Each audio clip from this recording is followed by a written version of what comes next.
Ngopi, ngobrol pinggiran seputar Banten. Saya Dewan, ayo kita ngopi. Assalamualaikum warahmatullahi wabarakatuh. Waalaikumsalam. Ketemu lagi dengan saya Dede Irawan atau Dewan di acara ngopi, ngobrol pinggiran seputar Banten.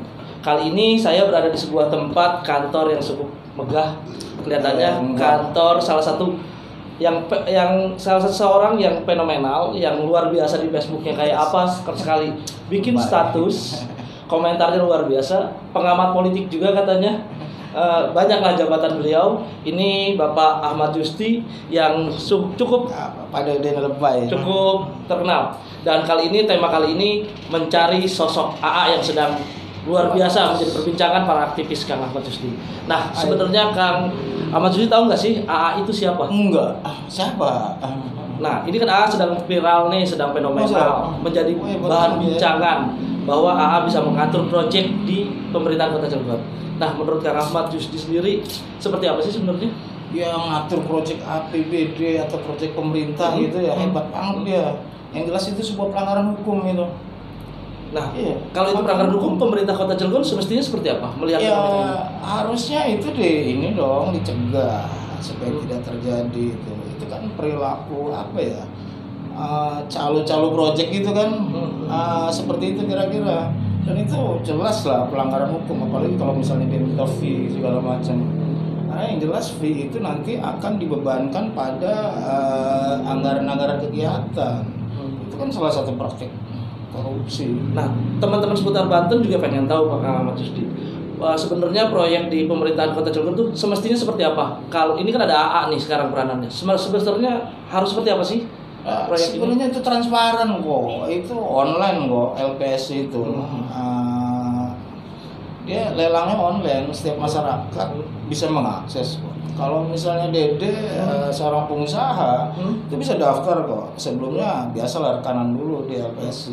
Itu bisa masuk, bisa download dokumennya, transparan kok semua. Tapi ini ada orang yang katanya AA inisialnya gitu loh. Orang dekat daripada orang nomor 1 di Kota Cilegon gitu. Wah, itu bisa mengatur. Nah, selain pelanggaran hukum, ada nggak kerugian? Nah, Kang Ahmad Justi sendiri adalah seorang pengusaha. Yang tadi itu artinya si pihak pengusaha ya dalam hal ini ketika harus membayar fee gitu.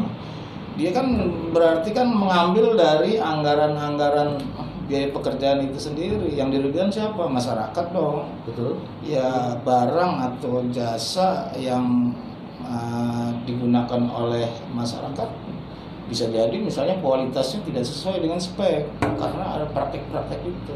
Tapi benar ya, Kang Ahmad Justi nggak tahu siapa ini AA. Nggak tahu. Nah, kalau seandainya AA ini benar terjadi orang dekatnya wali kota atau orang dekat orang nomor 1 di Cilegon, nah seperti apa? Pak Wali harus menjelaskan lah kepada publik bahwa itu nggak benar.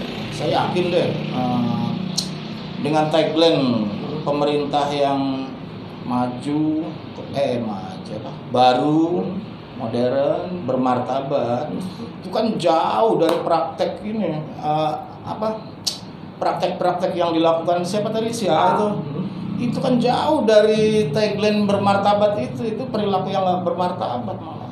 Nah, kalau cerita-cerita sebenarnya ada nggak sih oknum yang seperti ini yang mengaku orang dekat atau orang kepercayaannya mengaku bahwa dia bisa mengatur proyek, bisa mengatur jabatan gitu, lelang jabatan dan lain sebagainya. Ada nggak sih sebenarnya Kang?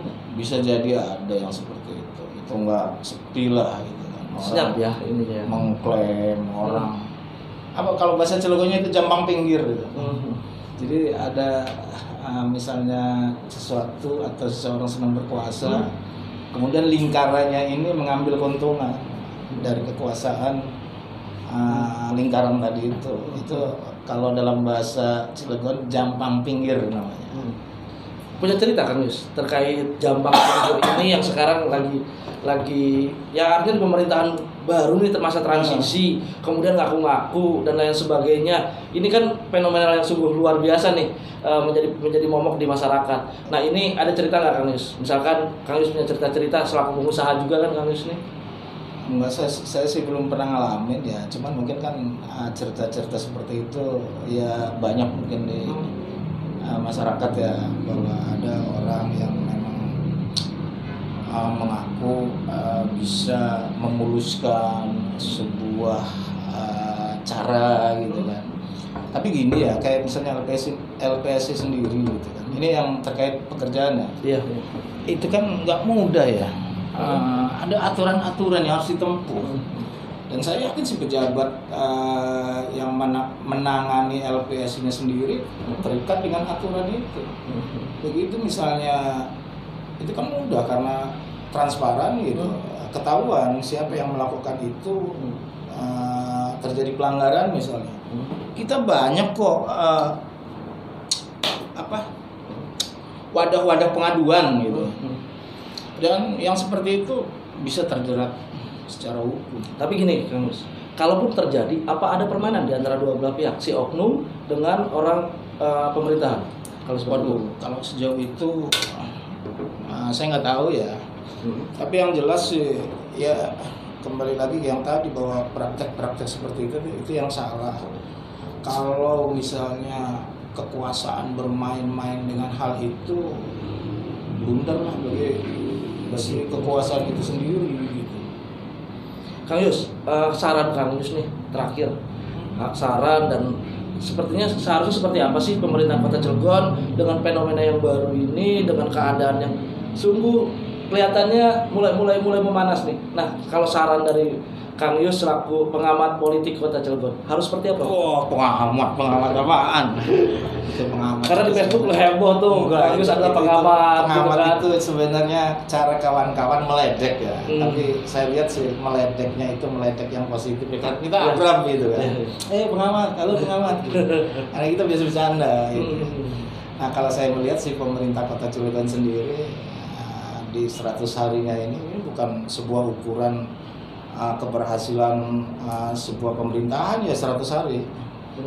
Sejauh lah itu, apalagi yang sekarang kan pemerintah Heldi Sanusi ini kan menjalankan RPJMD penguasa lama. Iya.